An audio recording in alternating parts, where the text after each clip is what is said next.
नई नई सास बनने जा रही लक्ष्मी को उसके रिश्तेदारों ने अच्छे से समझा दिया था। दीदी देखो, सास बनना आसान नहीं है। कहने को बहू आ जाती है, लेकिन सारे घर में हक ऐसे कर लेगी जैसे तुमने तो इतने साल से घर के लिए कुछ किया ही ना हो। और नहीं तो क्या, मेरी वाली ने तो घर का नक्शा ही चेंज करवा दिया था। कहती है खिड़की यहाँ नहीं वहाँ करो, दरवाजा इस दिशा से खोलो और न जाने क्या क्या। अरे बताओ, 20 साल से क्या मैं गलत खिड़की दरवाजे के साथ रह रही थी? तभी वहाँ बेटी आ जाती है। हाँ माँ, और पक्का भाभी आने के बाद तो मेरा हाल बुरा ही होना है। तुम हर बात पर मुझे इग्नोर करोगी। हे भगवान, इतना सब कुछ होता है बहू के आ जाने पर, मुझे तो पता ही नहीं था। अरे एक हमारा जमाना था। अरे हमारा जमाना तो भूल ही जाओ कि सास के हाथ में कमान होती थी और हम कठपुतली। जीवन भर कठपुतली ही रहना है, पहले सास की और अब बहू की। खैर, मुर्गे की अम्मा कब तक खैर मनाती। हो जाती है बेटी की शादी और घर आ जाती है प्यारी सी पल्लवी। माँ जी चाय लीजिए। सास जो कि पहले से डरी हुई थी, हाँ हाँ लाओ लाओ, लेकिन चाय पीते ही थू, अरे इसमें किरकिरा सा क्या है? चाय में चीनी तो है ही नहीं। माँ जी वो ये बता रहे थे कि आपको शुगर की बीमारी है, तो मैंने चीनी की जगह गुड़ का पाउडर डाला है, वो शुगर के लिए ठीक रहेगा। सास गुस्से से लाल हो जाती है। अरे नहीं नहीं, मैंने जीवन भर चीनी की ही चाय पी है, तो मैं तो चीनी वाली ही चाय पीऊंगी। तुम आई और मैं नियम बदल दूं?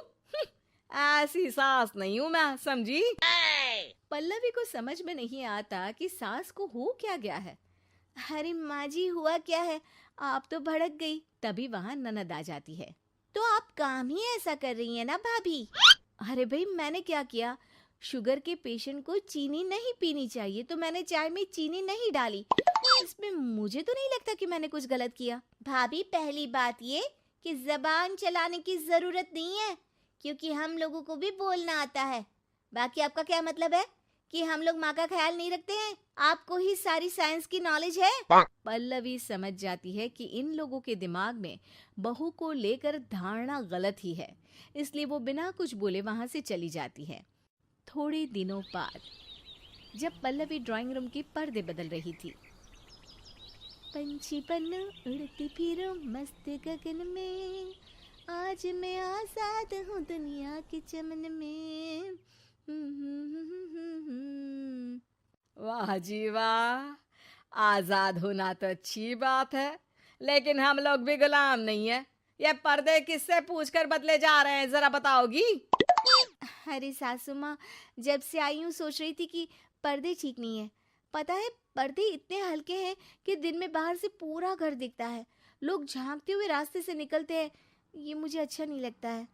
अरे वाह जी वाह, 5 साल से तो ये पर्दा लगा है, तब तो लोगों ने झांका नहीं। आज तुम आई हो तो लोग घर में झांकने लग गए, क्यों? अरे भाभी, आपको ये तो नहीं लगता कि आप हीरोइन जैसी दिखती हो, या इतनी सुंदर हो कि लोग आपको झांक झांक कर देखते रहें? मैं भी रहती हूँ इस घर में, लेकिन मजाल है। पल्लवी सर पर हाथ रख लेती है, पर्दे लगाकर पुराने पर्दों को हटा देती है और निकल जाती है।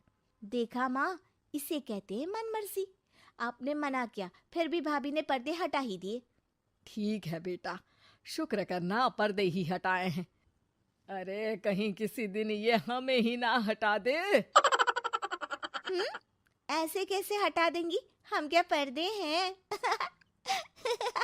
दिन बीतते हैं और एक दिन सास और ननद वॉक पर निकली होती है कि पड़ोसन।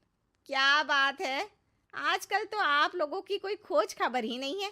तरस गए हम लोग तो। अरे नहीं नहीं, बस घर पर ही रहते हैं पहले जैसे। पहले भी तो इतनी ही खोज खबर थी ना। अरे नहीं नहीं, पहले की बात और थी। और बताओ बेटा, बॉयफ्रेंड से चक्कर चल रहा है कि खत्म हो गया? पहले तो पर्दे से दिख जाता था कैसे तुम सारा दिन टेलीफोन पर लगी रहती थी, कभी शर्माती कभी रोती। अब तो पर्दे भी मोटे लगा लिए तो कुछ ठीक से दिखाई भी नहीं देता। हाँ? नहीं, मतलब कोई ना, होता है इस उम्र में। और बताओ बहन जी, बेचारी बहू से तो पहले रोज तानेबाजी होती थी आपकी। रोज देखती थी कैसे उस पर आप दोनों मिलकर बरसा करती थी। अब ठीक है ना वो? चल बेटा, ये औरत तो पागल हो गई है। अरे पागल नहीं, आदत हो गई थी। जब मन उबा तो आपकी खिड़की से झांक लिया करती थी। अब कुछ दिखाई नहीं देता तो।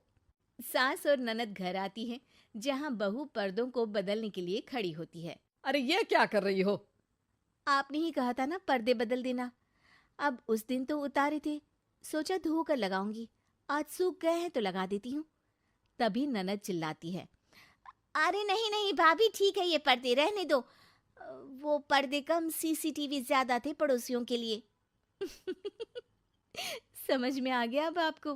हाँ हाँ, आ गया। अब जरा चाय तो बना कर ला दे। पल्लवी सास को चाय लाकर जैसे ही देती है, चाय पीकर सास झूमने लगती है और जमीन पर गिर जाती है।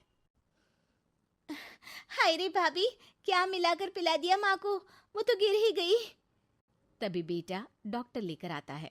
चेकअप के बाद डॉक्टर कहते हैं, ओ माय गॉड, इनका तो शुगर लेवल बहुत बढ़ गया है। क्या ये चीनी खाती है? हाँ डॉक्टर साहब, मैंने कई बार इनको चीनी की चाय और मीठा के लिए मना किया, लेकिन ये मानती ही नहीं। माँ को कुछ होगा तो नहीं ना? वो ठीक तो हो जाएंगी ना? अरे बहू की बात नहीं मानती तो क्या बेटी की भी नहीं मानती है ये? बेटा, आप नहीं रोकती अपनी माँ को चीनी की चाय और मीठा खाने से? बेटी क्या बोलती, उसे वो दिन याद आ जाते हैं जब उसने भाभी को इस बात के लिए भला बुरा सुनाया था। डॉक्टर के जाने के बाद, भाभी मुझे माफ कर दो, लोगों के कहने में आकर हम लोगों ने आपसे बहुत बुरा व्यवहार किया, जबकि ससुराल वालों को ये समझना चाहिए कि घर बहू का भी होता है।